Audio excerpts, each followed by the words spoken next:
Night rain streaked across the runway lights, blurring the reflection of a silver-white Gulfstream jet marked Coleman Industries L1. Inside, the air smelled of leather polish and expensive perfume. Naomi Price, lead attendant, moved briskly down the aisle, perfect uniform, diamond-bright smile, every gesture trained for the world's elite. She prided herself on reading people in a glance. When the service door opened again, a tall black man stepped aboard carrying only a worn briefcase and an easy calm. No entourage, no watch worth showing off. Naomi's inner radar clicked. Assistant. Logistics, maybe. Naomi. Sir, crew boarding is finished? Passenger seating starts up front. Man. I'm with the Coleman team. Naomi. Without looking up. Then please wait in the galley until they're settled. He nodded once and moved aside. No protest.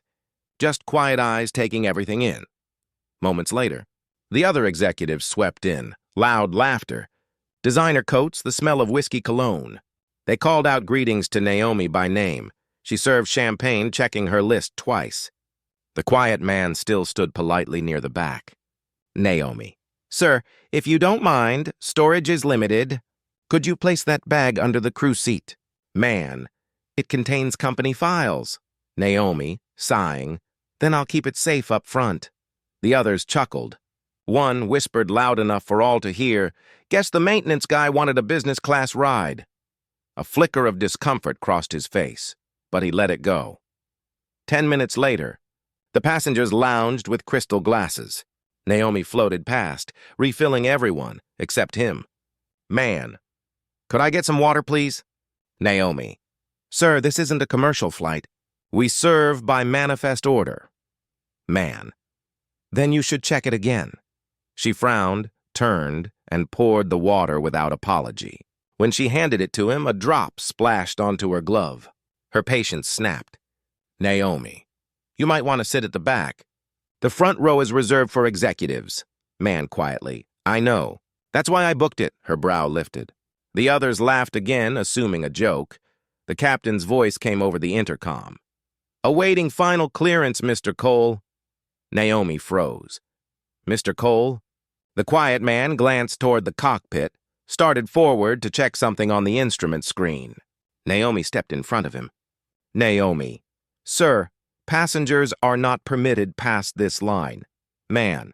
I'm confirming a delay. We'll wait for a weather window. Naomi. We? You have no authority here. He met her eyes, steady, unshaken. That composure felt like challenge. Her hand moved before thought caught up. Smack! The sound cracked through the cabin. Champagne glasses trembled. Someone whispered, Did she just... He didn't retaliate.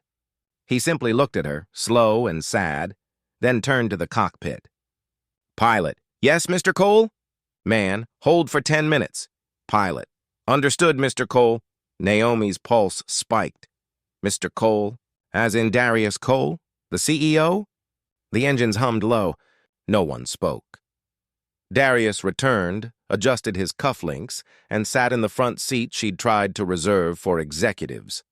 Raindrops traced slow rivers down the window beside him. Darius. You just struck the owner of this aircraft? And of your company, Naomi's world tilted.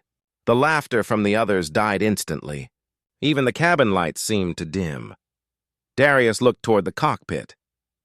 Darius, close the door. We're airborne in 2 minutes. No shouting, no threats, just a voice so calm it felt like judgment. Outside, thunder rolled. Inside, Naomi's perfect posture collapsed into trembling hands. The jet began to taxi. The real turbulence hadn't even begun. The jet sliced through gray clouds, the seatbelt sign glowing like a warning. No one dared breathe loudly. Naomi stood at the galley, hands shaking, the memory of the slap echoing in her ears. Darius typed on his laptop as if the room were empty. Every keystroke was deliberate, the sound of control. The executives glanced between them, whispering into their drinks. The hum of the engines grew louder than their courage. In the stillness, Darius finally looked up, eyes cold but unreadable. We'll talk, he said. All of us. Naomi's stomach dropped.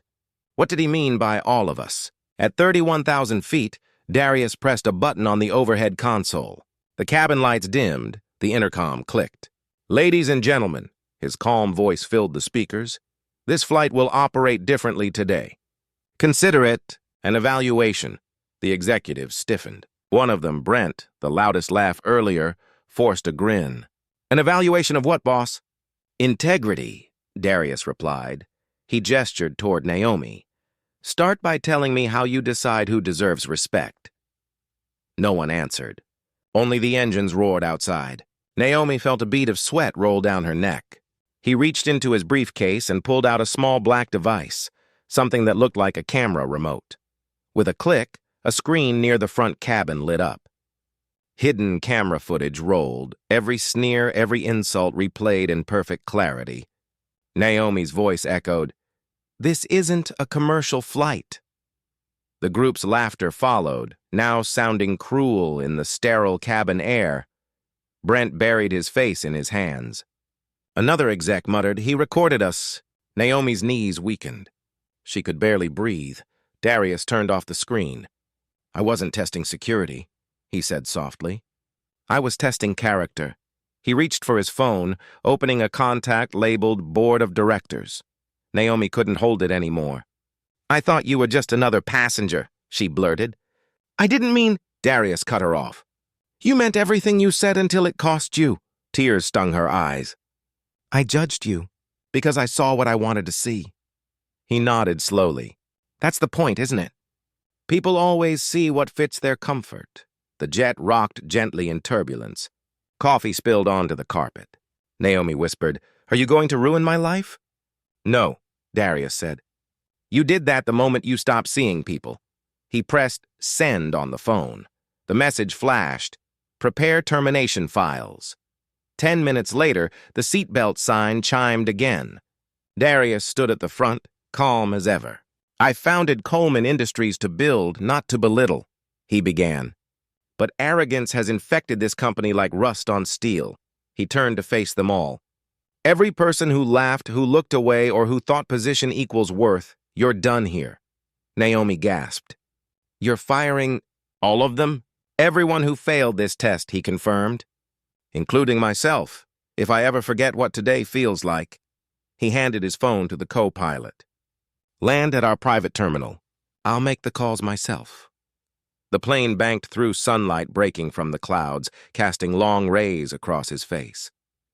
Naomi looked out the window, whispering, "Is this where it all ends?" Not knowing that for her, it was only the beginning. The jet descended through clear skies now, slicing toward a private runway outside Atlanta. From above, the city shimmered with morning light, calm, unaware of the storm about to break. Naomi sat frozen in the jump seat, uniform wrinkled, mascara streaked. No one spoke. Every passenger avoided her eyes. When the wheels kissed the tarmac, Darius stood first. "Darius, stay seated. We're not done." He opened the door himself, unheard of for a CEO, and walked down the stairs into a wall of waiting black SUVs. Naomi followed slowly, her heels echoing on the metal steps like countdown ticks. As she reached the bottom, a flashbulb went off. A camera. Someone had leaked the story already. Within hours, the footage was everywhere. A 20-second clip. Naomi slapping Darius Cole mid-flight. No context, no voiceover. Just shock. Hashtags trended. Or slap at 30K. Justice for Darius. Coleman jet scandal news anchors debated it. Influencers dissected it. Some defended Naomi, claiming stress. Others demanded she be blacklisted from every airline. Coleman Industries stock plummeted 18% in one afternoon. Board members called emergency meetings. Meanwhile, Naomi's phone buzzed non-stop, her face on every screen, her voice in every replay. Naomi stood in front of a dozen microphones at a small press conference arranged by the airline's PR team. Her eyes were swollen, voice shaking. "Naomi, I made an assumption I'll regret for the rest of my life. I didn't see Mr. Cole as a man, only as a label I built in my head, and that blindness cost me everything." The reporters shouted questions. "Were you racist? Do you expect forgiveness? Has Mr. Cole spoken to you?" She faltered. "He hasn't." Somewhere across town, Darius watched the broadcast in silence. his assistant asked. Sir, should we release your statement? Darius, not yet. Let the world hear her first. Naomi's final words echoed through the airwaves. If he ever speaks to me again, I'll thank him, not for mercy, but for making me see. In the Coleman Industries skyscraper, chaos reigned. Board members were furious. Your silence is killing us, Darius. You can't protect her after this scandal. Darius remained calm, flipping through reports. Do you know what's killing us? He said finally. Our culture, not the slap, the arrogance that led to it. He walked to the window, watching protests gather below. We've become a company that hires power, not principle. One board member slammed his hand on the table. You're risking billions for symbolism. No, Darius said. I'm rebuilding billions on decency. A lawyer entered the room quietly and handed Darius an envelope. Sir, you're being pressured to step down. By week's end, Naomi lost her job. Her apartment lease was canceled. Strangers hurled insults online, some justified, others cruel beyond reason.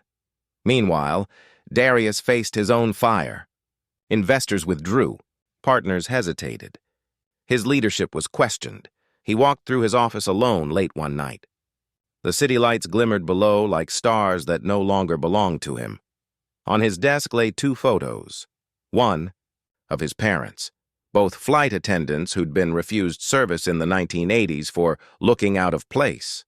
The other, a still image from the footage. Naomi's hand mid-swing. He closed his eyes. The cycle never ends, he whispered. But the next morning, something arrived at his office, a handwritten letter from Naomi Price, delivered by hand. Inside was only one line. Please let me make this right. Darius read Naomi's letter 3 times. Just one sentence written in shaky pen strokes. Please let me make this right. He sat at his desk, staring out over Atlanta's skyline as morning fog drifted by. He'd faced billion-dollar negotiations without flinching. But this was different. He picked up the phone and called his assistant. Darius. Find her.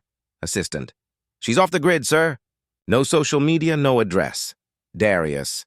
Then check her flight records. Everyone's heading somewhere. The assistant called back an hour later. You won't believe this.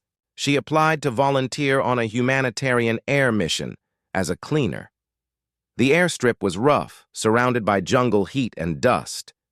Cargo planes stood ready to deliver supplies to flood victims in Belize. Naomi, in plain clothes, loaded boxes silently, hair tied back, eyes tired but determined. When a black SUV rolled up, she froze. Out stepped Darius Cole, dressed in a simple shirt, not the billionaire armor she remembered. Naomi, why are you here? Darius, to see if you're serious about change. The volunteers nearby paused, sensing something powerful between them. Naomi swallowed hard. I can't undo what I did. Darius, no, but you can serve people without seeing labels. That's where it starts. He looked toward a weathered transport jet and said, You'll fly with me today. The small plane rattled as it climbed into stormy clouds. Naomi strapped in, clutching the armrest. Darius sat across from her, calm, focused on the flight instruments. Lightning flashed outside. Rain hammered the fuselage like judgment pounding on the hull. Naomi, shouting, You still trust me to be here after everything? Darius, if I didn't, I'd have left you on the ground. A jolt threw the cabin sideways, turbulence so violent that crates tumbled loose. Naomi lunged forward, grabbing one before it struck a child volunteer. When the plane steadied, Darius met her gaze. You could have stayed safe. You chose to protect someone else. The co-pilot's voice crackled through the radio. Sir, one engine's overheating. We might have to make an emergency landing. The alarms blared. Red lights flashed. The left engine smoked. Naomi looked terrified, but something had changed in her. Instead of freezing, she sprang into action, helping passengers secure straps, comforting the crying child. Darius fought the controls, voice steady. Brace for impact! We're going down hard! The ground rushed closer, trees, river, light. Then, impact. The jolt threw them forward, dust filling the air. For a moment, silence. Then groans, coughing movement. Everyone was alive. Naomi stumbled toward Darius, blood on her forehead. Naomi. Are you? Darius. I'm fine. You saved them, Naomi.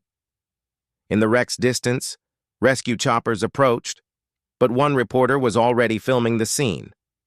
Within 24 hours, footage from the crash spread across news networks. It showed Naomi helping victims, carrying a child from wreckage, giving her coat to another volunteer.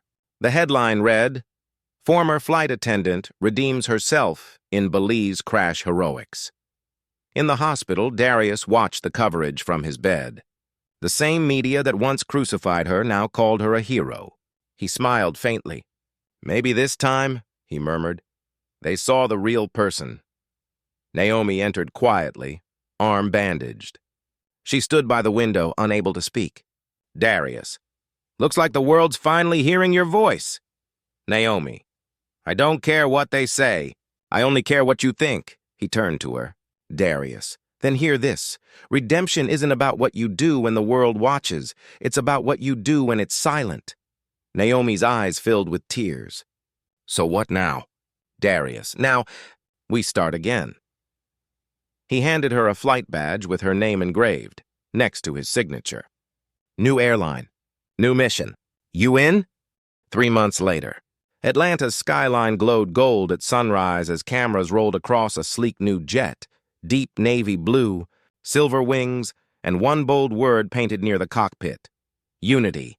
Reporters gathered near the runway, whispering in curiosity. Darius stepped out in a tailored gray suit, composed but humbled. Beside him walked Naomi Price, no longer a disgraced attendant, but dressed in the crisp uniform of a director of crew training. Reporter, "Mr. Cole, what is Unity Air?" Darius, "Not an airline, a promise. A company where dignity flies first." Naomi smiled nervously as cameras flashed. Naomi, "We're building a place where every worker, from pilot to porter, gets treated as human first. Employee second."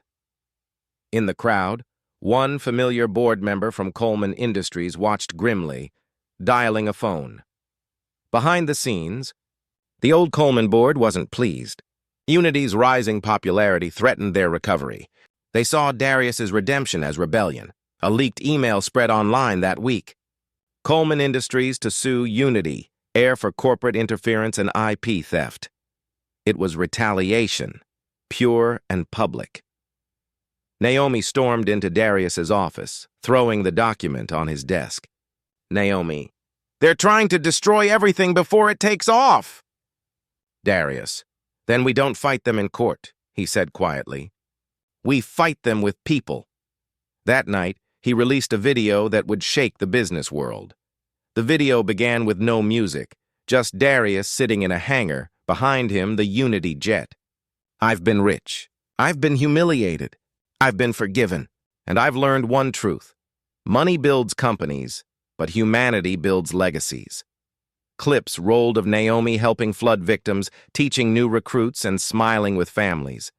He continued, "Unity isn't competition. It's correction. We're not replacing Coleman. We're repairing what pride broke." The video ended with the tagline, "Fly with respect. Land with purpose." Within 48 hours, it had 50 million views. Public pressure crushed Coleman's lawsuit plans. Donations flooded in for Unity's humanitarian fund. But when Naomi stepped out of her office the next morning, a mysterious envelope waited on her desk, with a single airline ticket inside. The ticket was for Flight UY-ZOR-1, Unity's first official voyage, from Atlanta to Cape Town. She turned it over and saw one handwritten note. "You're the one who should take it airborne." Darius. The cabin was filled with journalists, volunteers, and families Unity had sponsored. Naomi took the intercom, voice steady for the first time since her downfall. Naomi, "Ladies and gentlemen, this isn't just a flight. It's proof that second chances can fly too." Applause filled the cabin. Darius sat quietly in the last row, watching her lead with grace. As the engines roared and the plane lifted through sunrise, Naomi's eyes filled with tears. "For the first time," she whispered, "I feel free." At 38,000 feet, Darius walked up to the cockpit, carrying something in his hand. He handed her a small black box. Inside, a pair of custom gold wings engraved with her name. Darius. You once said you couldn't undo what you did. Turns out you didn't have to. You just had to rise above it. Naomi pinned the wings to her uniform, trembling. Naomi. I used to think respect had to be earned. Now I know it should be given. Darius smiled, looking out the window at the endless blue horizon. We started with a slap, he said softly, but we'll end with a legacy. The camera would fade on Naomi's reflection in the cockpit window, once broken, now reborn, as the Unity jet soared into the clouds. A new passenger boards Unity's second flight, a man with a secret that could threaten everything they've built.